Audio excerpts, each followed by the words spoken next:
Hello everyone. सो बेटा हम लोग टेंजेंट और नॉर्मल डिस्कशन कर रहे थे, एप्लीकेशन ऑफ डेरिवेटिव। उसके कुछ क्वेश्चंस वगैरह हम लोग डिस्कस कर रहे थे। उन्हीं क्वेश्चंस में फर्दर आगे बढ़ते हैं हम। ठीक है,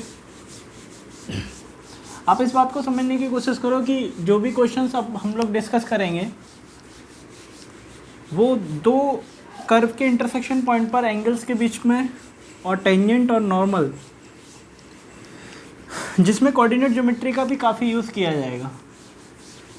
जैसे कि मैंने आप लोगों को पहले भी बताया कि अगर आप एप्लीकेशन ऑफ डेरिवेटिव का जो चैप्टर है उसकी बिगनिंग करना चाहते हैं, शुरुआत में आप चैप्टर की अंडरस्टैंडिंग लेना चाहते हैं, तो NCERT जो बुक है that's going to be the best for beginning purposes. ठीक है, वो आपके लिए काफ़ी अच्छे और हेल्पफुल बुक रहेगी। तो आप सबसे पहले उसके कुछ, चाहे आप किसी भी एग्ज़ाम की तैयारी, मतलब आप कॉम्पिटिटिव किसी भी एग्ज़ाम में जाना चाह रहे हो, लेकिन टेंजेंट और नॉर्मल और एप्लीकेशन ऑफ डेरिवेटिव के लिए बिगिनिंग फेज़ में अगर बात की जाए तो NCERT की book best of the best है बेटा। वही बेस्ट ऑप्शन है एप्लीकेशन ऑफ डेरिवेटिव के लिए, क्योंकि क्वेश्चंस का जो कलेक्शन है वहाँ से काफ़ी सारी अंडरस्टैंडिंग मिल जाएगी। और रही बात कॉम्पिटिटिव एग्जाम्स के क्वेश्चंस, वो हम लोग धीरे धीरे करके डिस्कस कर ही रहे हैं। पैकेज के जो क्वेश्चंस हैं वो हम डिस्कस कर ही रहे हैं। ठीक है, तो जैसे कि क्वेश्चन है वो आपसे क्या कहा जाता है, find the angle between curves, two curves that has been given to us, find the angle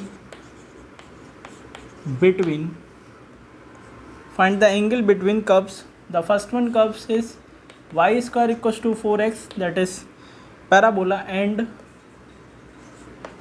y equals to e to the power minus x by 2। कुछ इस तरीके से चीज़ें निकल कर आ रही हैं। तो y square equals to 4x and y equals to e to the power minus x by 2। आपसे ये कहा जाता है कि बताओ इनके बीच में क्या एंगल आएगा। तो जैसे कि मैंने आप लोगों को बताया, अगर एंगल निकालना है, जैसे कि कोई भी दो कर्व्स हैं, जैसे यहाँ पर तो एक बात की जाए तो ये तो एक्सपोनेंट फंक्शन है जो कि इंडेक्स पावर नेगेटिव है। इसमें नेगेटिव इंडेक्स पावर के लिए फंक्शन का जो शेप है, एग्जैक्ट शेप नहीं लेकिन एक अप्रॉक्सीमेशन में बात की जाए तो कुछ इस तरीके का शेप बनकर तैयार होगा।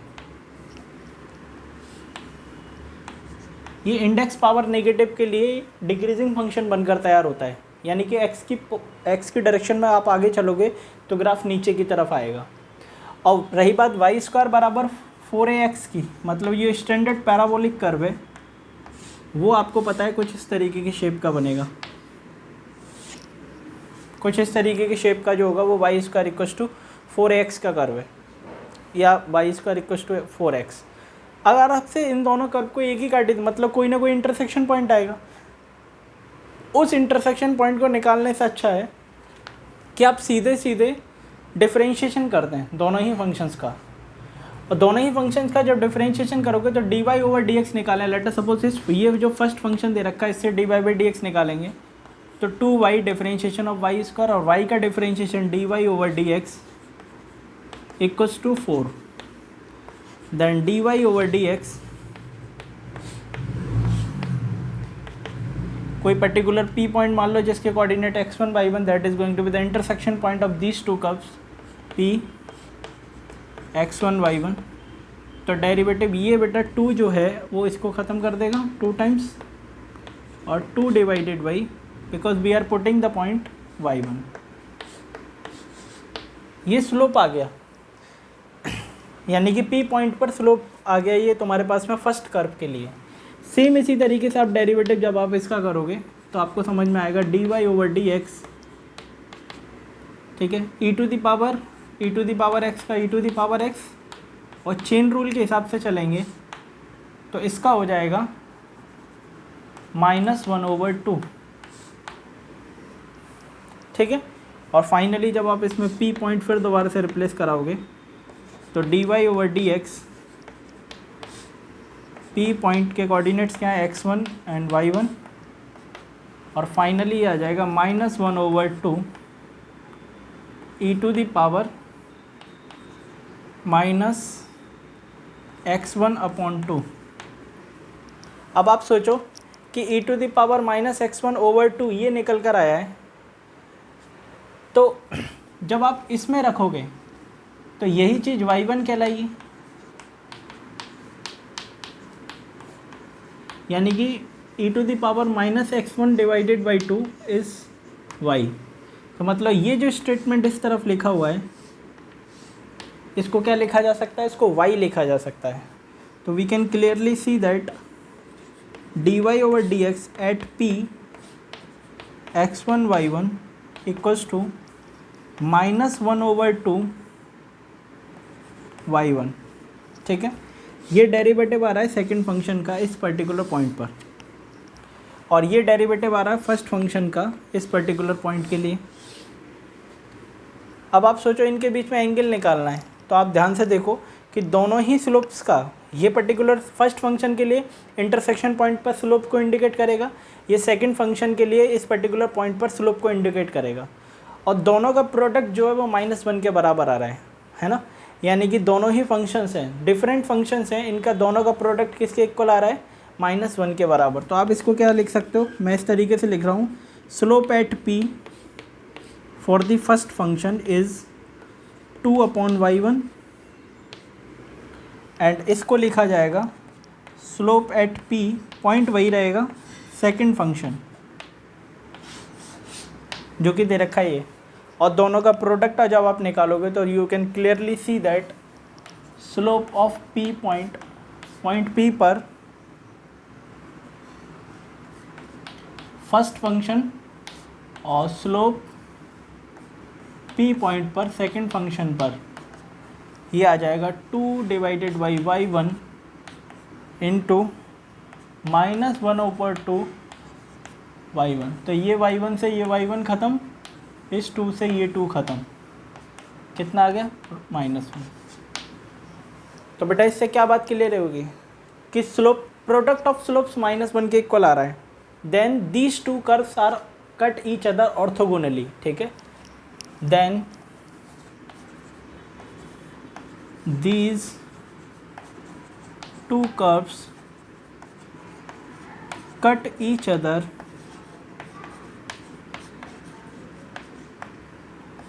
orthogonally, यानी कि they are the curves which are perpendicular to each other। ठीक, ऑर्थोगोनली का मतलब कहता है they are the two curves which are perpendicular to each other।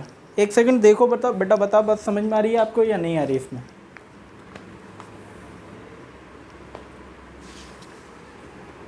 किसी भी तरीके का हल्का सा भी कन्फ्यूज़न हो तो पूछ लो बेटा अभी।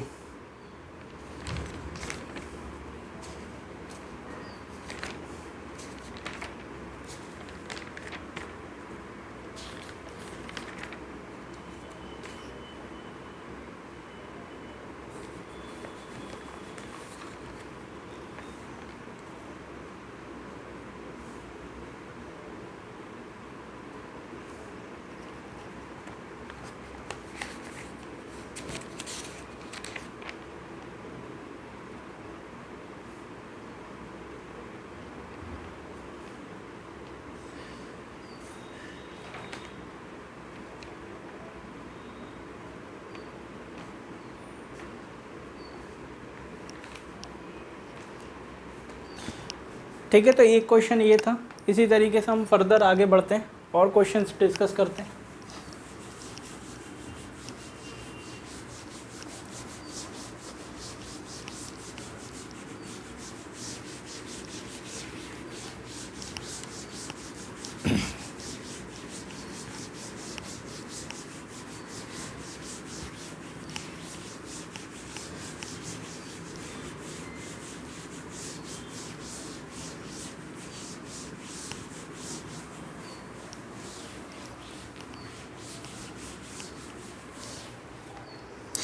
देखो क्वेश्चन दे रखा है, equation of the normal to the curve y equals to -√x + 2। मैं पढ़ देता हूँ पहले क्वेश्चन।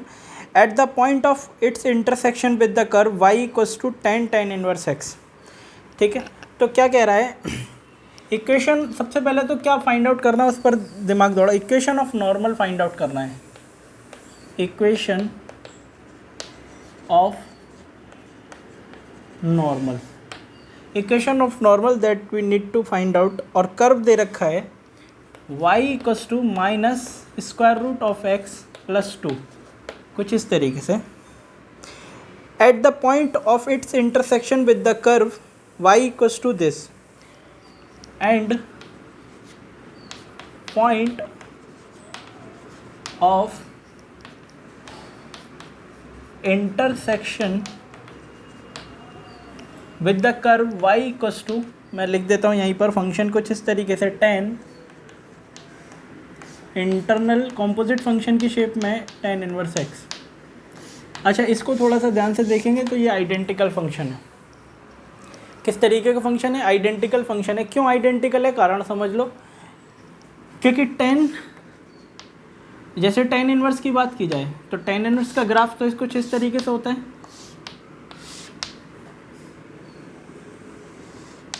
ये tan इनवर्स का कर्व है जिसमें ये -π/2 होता है, ये π/2 होता है, और tan माइनस इन्फिनिटी से लेके प्लस इन्फिनिटी की हर वैल्यू एक्सेप्ट करने को तैयार है। यानी कि tan इनवर्स की बात की जाए तो माइनस इन्फिनिटी से प्लस इन्फिनिटी की सभी वैल्यू एक्सेप्ट करने को तैयार होता है ये कर्व, और -π/2 से +π/2 के बीच में फ्लक्चुएट करेगा, जिसमें कभी भी -π/2 पर नहीं पहुंच पाएगा। It is like a asymptotes for this particular curve, and as well as π/2 works as a asymptotes of this particular curve. Asymptotes का मतलब आपको पता ही है, कर्व को टच करते फील आएगा लेकिन कभी टच नहीं करेगा। तो इस फंक्शन की बात की जाए तो ये जो है tan इनवर्स, वो tan के इफेक्ट को न्यूट्रलाइज कर देगा। ये दोनों एक दूसरे को रिमूव कर देंगे सर्टेन कंडीशंस के तहत, डोमेन वगैरह को कंसीडरेशन लेते हुए। तो x की जो वैल्यू की बात की जाए वो सभी वैल्यू एक्सेप्ट करेगा।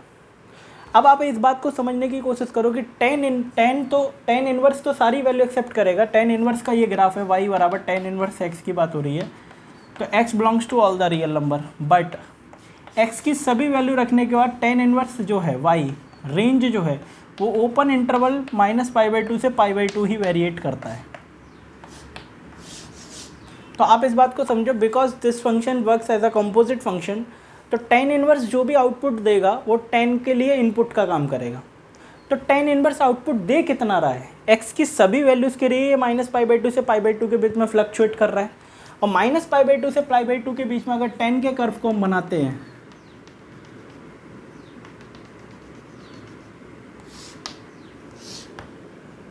तो सिचुएशन कुछ इस तरीके से बन रही है कि -π/2 से लेके ओपन इंटरवल π/2 के बीच में फंक्शन हमारा पूरी तरीके से, देखो -π/2 पर अनडिफाइंड है, π/2 पर अनडिफाइंड है, लेकिन ओपन क्लोज इंटरवल -π/2 से π/2 के बीच में डिफाइंड है फंक्शन। तो y बराबर tan x की अगर बात की जाए तो x बिलोंग्स टू, मतलब इंटरनल अगर वैल्यू ओपन इंटरवल -π/2 से π/2 वेरिएट करती है तो फंक्शन वुड बी डिफाइंड।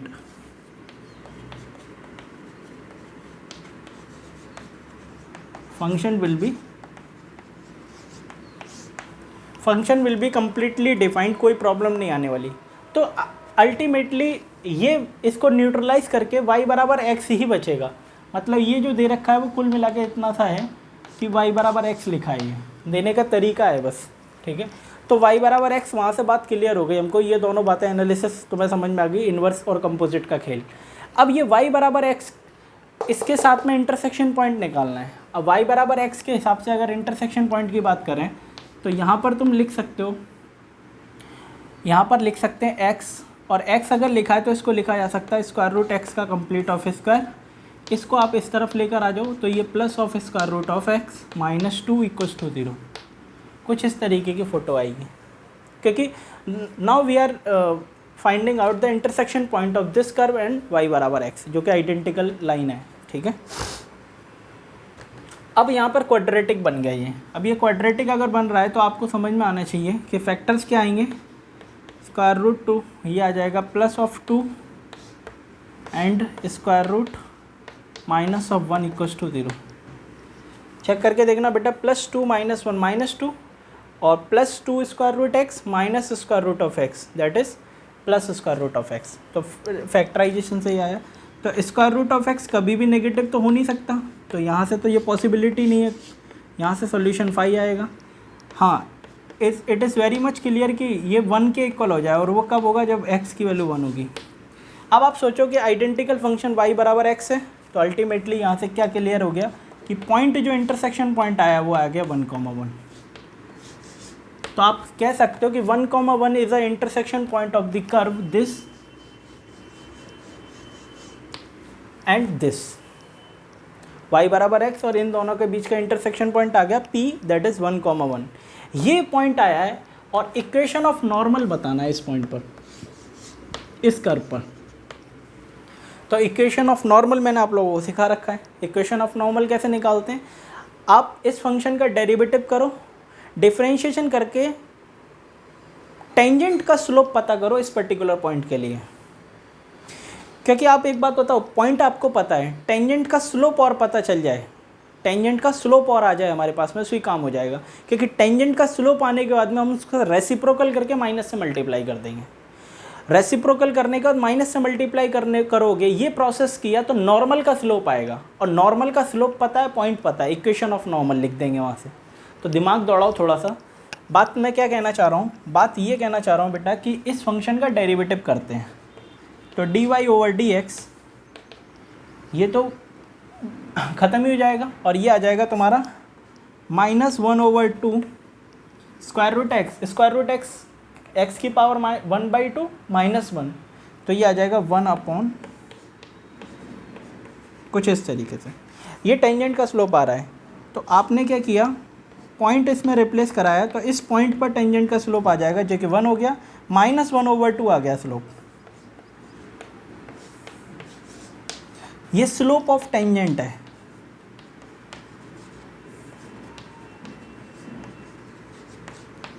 ये क्या है बेटा, slope of tangent. But we need to find out the equation of normal.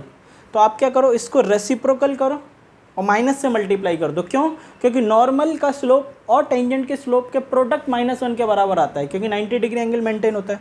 तो इसका रेसिप्रोकल करके माइनस से मल्टीप्लाई करोगे तो स्लोप ऑफ नॉर्मल आएगा हमारे पास में 2। ठीक है, फर्दर प्रोसीड कर रहा हूँ इसको रफ करने के बाद।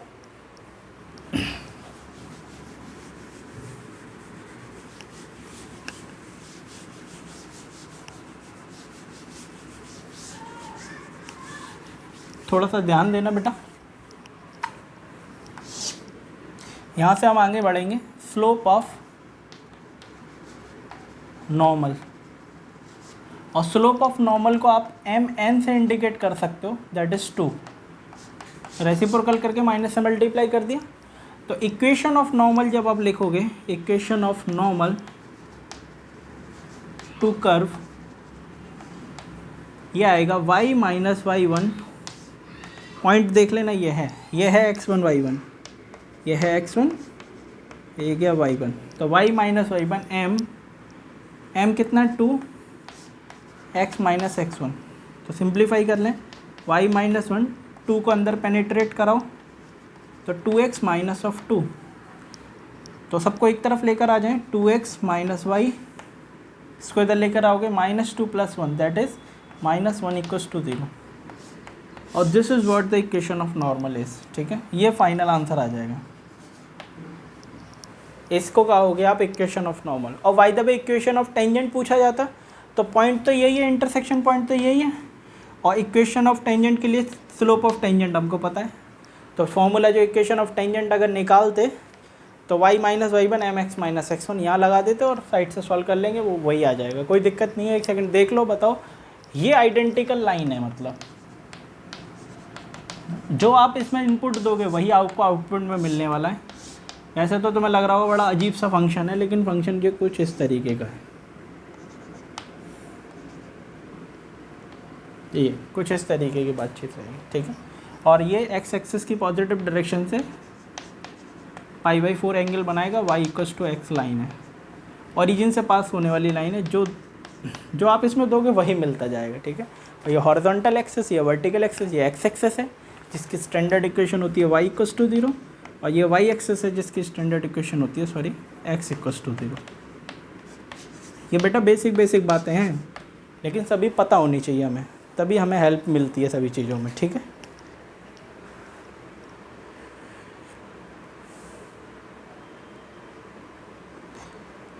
बताओ यहाँ तक की बात क्लियर हो रही है या नहीं हो रही? ठीक है, नेक्स्ट फर्दर आगे बढ़ते हैं इसमें।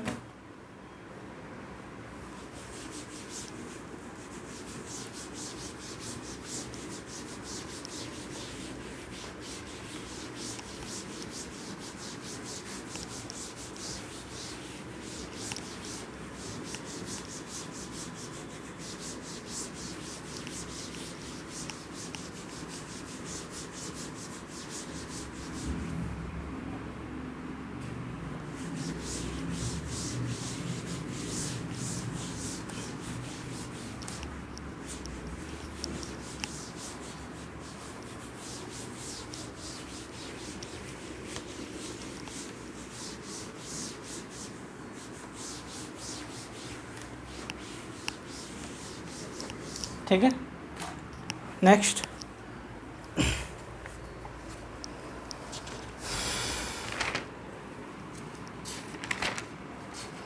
प्रीवियस ईयर में आए हुए कुछ क्वेश्चंस हम लोग देख लेते हैं।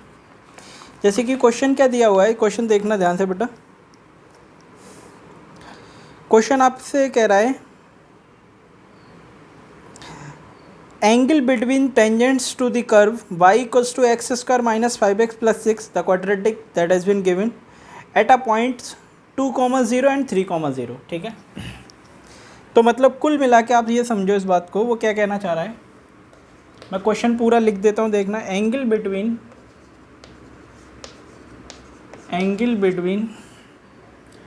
The tangents angle between the tangents to the curve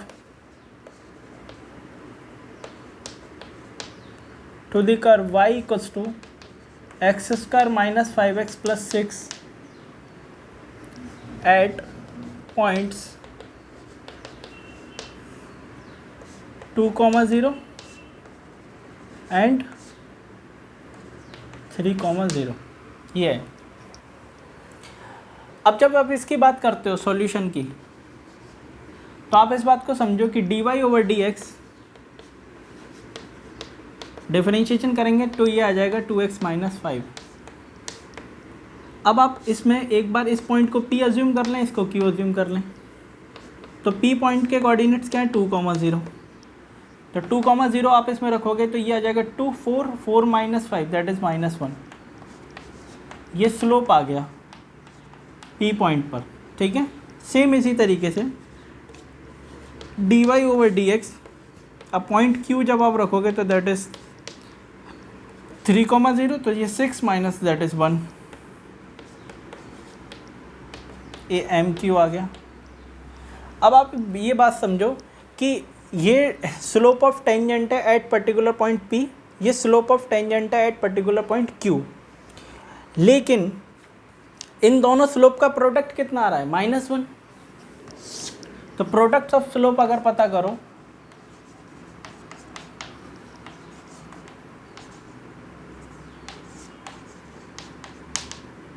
product of slope जब आप निकालोगे तो देखो m P पॉइंट पर m Q पॉइंट पर दैट इज -1, तो 1 into -1 equals to -1।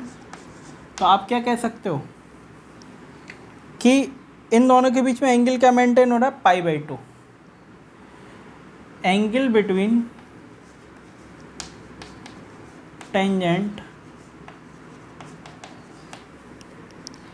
Eight these points, angle between tangents at these points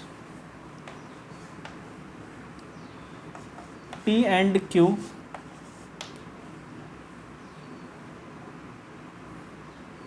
is 90 degree. ठीक है, ये आंसर आएगा। एक सेकंड देखो, बताओ बात समझ में आ रही है या नहीं आ रही यहाँ तक।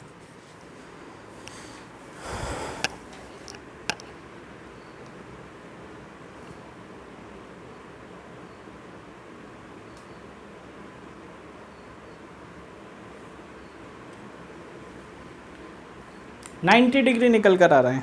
ठीक है, शॉर्टेस्ट डिस्टेंस वगैरह से रिलेटेड भी क्वेश्चंस हैं बेटा इसमें।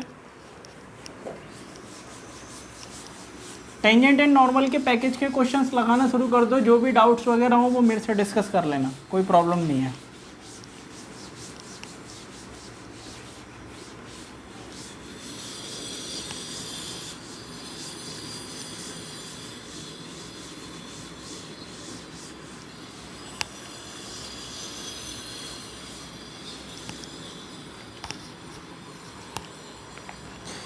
जैसे कि क्वेश्चन क्या दे रखा है, the equation of tangent to the curve that is parallel to x axis is, ठीक है, क्या कहा जा रहा है देखो, equation the equation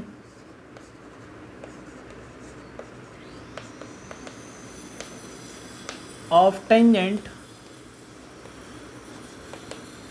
equation of tangent to the curve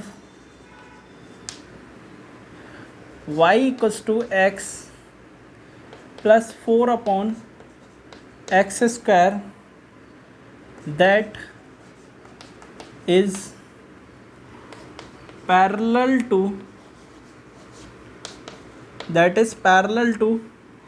the x axis, that is parallel to the x axis.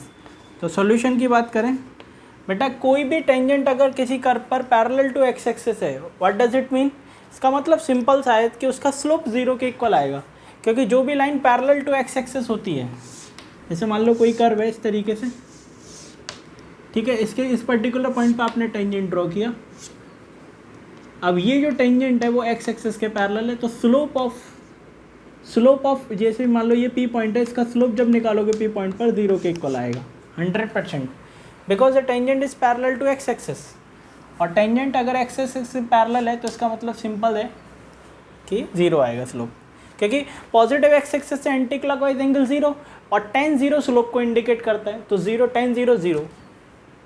तो differentiation करते हैं हम सबसे पहले इसका, तो dy ओवर dx ये 1 हो जाएगा, इसको ऊपर लेकर जाएंगे, दैट इज़ पावर आगे आ जाएगी -8 upon x to the power cube, ठीक है, एक पावर सब्ट्रैक्ट -2 -1 इस तरीके से, और बिकॉज टेंजेंट जो है वो एक्स एक्सिस के पैरेलल है, तो डेरिवेटिव क्या कर दो आप, 0 कर दो यहाँ से, तो डेरिवेटिव 0 करोगे तो you can clearly see that a at upon x cube equals to 1, तो एक्स क्यूब इक्वल्स टू 8, तो वैल्यू ऑफ एक्स इज 2, और x की वैल्यू 2 को जब हम यहाँ रिप्लेस कराएंगे, x की वैल्यू 2 निकल कर आ रही है बेटा, है ना, x की वैल्यू को यहाँ रिप्लेस करा दो, क्योंकि जो भी लाइन x एक्सिस के पैरेलल होगी वो y बराबर कांस्टेंट लाइन होगी, y बराबर constant line are parallel to x axis, यही तो लाइंस होती हैं, these are the lines which are parallel to x axis. तो it what does it mean, आप इसको उठाकर यहाँ रखो, तो ये समझ में आ रहा है, y equals to 2 plus 4 upon 4, ये से इसको ख़त्म कर देगा, तो y इक्वल्स टू 3, और ये आ जाएगा इक्वेशन ऑफ टेंजेंट।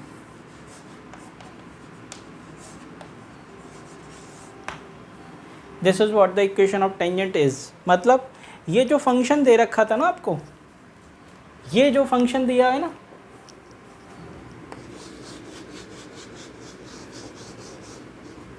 ये जो फंक्शन दे रखा y equals to x plus 4 upon x square, इसके लिए जब आप इस पर टेंजेंट ड्रॉ करते हो और that tangent is parallel to x axis, that tangent is parallel to x axis, तो एक्स एक्सिस के पैरेलल है, तो derivative of this particular function would be 0, है ना, तो value of x would be 2, दो रूट्स और भी आएंगे दैट इमेजिनरी, लेकिन x बराबर 2, अब x बराबर 2 से काम चलेगा नहीं, क्योंकि अगर टेंजेंट जो है वो x एक्सिस के पैरेलल है, तो y बराबर constant line represents the lines which are parallel to x axis, तो पैरेलल टू एक्स एक्सिस ही है टेंजेंट, तो यहाँ से y की वैल्यू निकालनी थी, तो अल्टीमेटली ये 2 यहाँ रिप्लेस करा दिया, तो 2 plus 4 upon 2 square that is 4, 4/4 that is 1, 2 plus 3 that 2 plus 1 that is 3, तो y equals to 3 represent the equation of tangent.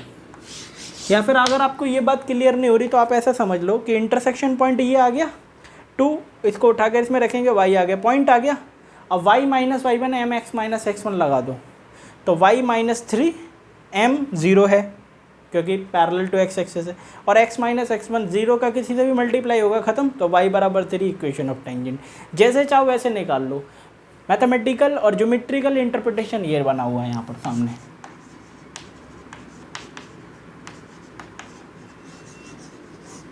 मतलब ज्योमेट्रिकली इसका क्या मतलब है, क्या होता है, वो सब चीज़ें ये लिखी हुई हैं, ठीक है।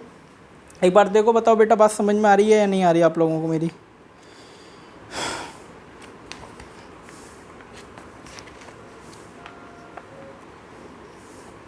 एक क्वेश्चन आप लोग और लिख लो, उसको अपना ट्राई कर लेना एक बार, नहीं आए तो हम अगले वीडियो में उसी क्वेश्चन से अपने डिस्कशन को आगे बढ़ा लेंगे, ठीक है,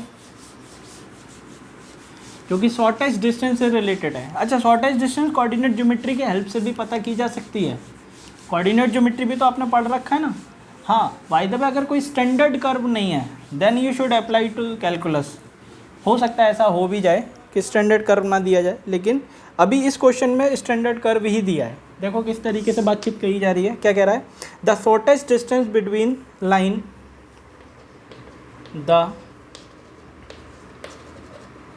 the shortest distance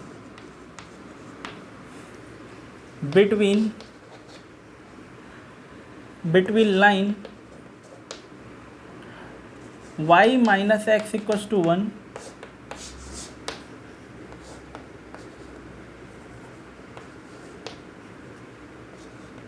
between line y minus x equals to 1 and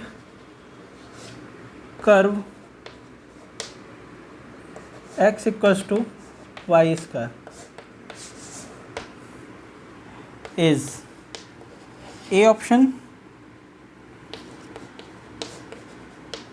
square root 3 divided by 4, second one option 3 square root 2 divided by 8, third option 8 upon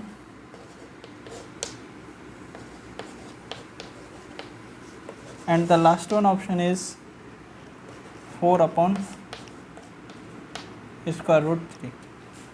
ठीक है, ये कुछ क्वेश्चन इस तरीके से दे रखा है, आपको शॉर्टेस्ट डिस्टेंस पता करनी है। तो देखो पैरामेट्रिक कोऑर्डिनेट्स वगैरह मैंने जो पढ़ाए हैं पहले, x इक्वल्स टू लिखा है वाई स्क्वायर, ये मतलब कर्व है, तो x बराबर वाई स्क्वायर का जो कर्व है वो कुछ इस तरीके से बनेगा, यही समझ लो कार्टेशियन प्लेन कुछ इस तरीके से आएगा, ठीक है। पैरामेट्रिक कोऑर्डिनेट 80 स्क्वायर कॉमा 280 के हिसाब से भी तुम निकाल सकते हो, और शॉर्टेस्ट डिस्टेंस इस कर्व की निकाल, मतलब इस लाइन की निकालनी है, ये लाइन दे रखी है, ठीक है। देख लेना किस तरीके से निकालोगे, शॉर्टेस्ट डिस्टेंस निकालने के काफ़ी सारे तरीके होते हैं, ठीक है। तो bye to all of you guys, बेटा ये एप्लीकेशन ऑफ डेरिवेटिव की जो भी चीज़ें हम लोग डिस्कस कर रहे हैं उसमें सेक्शन वाइज आप समझने की कोशिश करो, और सबसे मोस्ट प्रेफरेबल बुक अगर मैं शुरुआत में रिकमेंड करूँ आपकी अंडरस्टैंडिंग को डीप करने के लिए, that is going to be NCERT। आप विश्वास मानो, जब इस बुक को आप लगाते हो, इस बुक को लगाओगे, अगर एप्लीकेशन ऑफ डेरिवेटिव चैप्टर के लिए की बात करें केवल, तो आप देखोगे इसमें सेक्शन वाइज ही दिया हुआ है। टेंजेंट नॉर्मल अलग, अप्रॉक्सीमेशन अलग, रोलिस और मीन वैल्यूज थ्योरम अलग, मैक्सिमा मिनिमा अलग, मोनोटोनिसिटी और इंक्रीजिंग डिक्रीजिंग फंक्शन अलग, सेक्शंस में डिवीज़न किया हुआ है। और क्वेश्चंस का जो कलेक्शन है वो भी बहुत ज़्यादा सिंपलर नहीं है, आपको दिमाग लगाना पड़ेगा, आपको अंडरस्टैंडिंग लगानी पड़ेगी, तभी आप इसमें अच्छे से खेल पाओगे। तो मेरा हार्डली मतलब एक स्ट्रॉन्ग रिकमेंडेशन है कि आप इस चैप्टर के लिए एप्लीकेशन ऑफ डेरिवेटिव के लिए NCERT को प्रेफर करो, ठीक है। और अगर किसी तरीके की कोई दिक्कत आती है, उसमें कोई भी कुछ पूछना है, किसी आर्टिकल में कोई प्रॉब्लम आ रही है, वैसे तो हम अपने पैकेज के क्वेश्चन सॉल्व कर ही रहे हैं, फिर भी कोई दिक्कत आती है तो पर्सनली आप मेरे को कॉन्टैक्ट कर सकते हो, है ना। आपके पास नंबर है, आप कॉन्टैक्ट कर सकते हो, whether through the WhatsApp and on any other mean, you can call me also, ठीक है। तो bye to all of you guys, take care yourself, we will meet in an next video जिसमें हम discuss करेंगे और भी sections जैसे कि maxima minima, local maxima, local minima, extreme maxima, extreme minimum, बात एक ही है। एक्सट्रीम मैक्सिमा, एक्सट्रीम मिनिमा को ग्लोबल मैक्सिमा, ग्लोबल मिनिमा के नाम से भी जाना जाता है, ठीक है। और फिर उसके बाद में रोलिस और मीन वैल्यूज थ्योरम। आप ये समझो कि जो जो चीज़ें हम पढ़ते चले जाएंगे, जो जो आर्टिकल्स पढ़ते चले जाएंगे, जैसे अभी तक जो हमने एप्लीकेशन ऑफ डेरिवेटिव में आर्टिकल्स जो टच किए हैं, वो मोनोटोनिसिटी का क्या मतलब है, increasing decreasing strictly increasing strictly decreasing function, और a function which is neither strictly increasing nor strictly decreasing, यानी कि नॉन मोनोटोनिक फंक्शन। ये सब डिस्कस कर चुके हैं। उसके बाद में अब हमारा जो नेक्स्ट फेज़ आया था वो टेंजेंट और नॉर्मल से रिलेटेड था। टेंजेंट और नॉर्मल के क्वेश्चंस भी हम डिस्कस कर रहे हैं।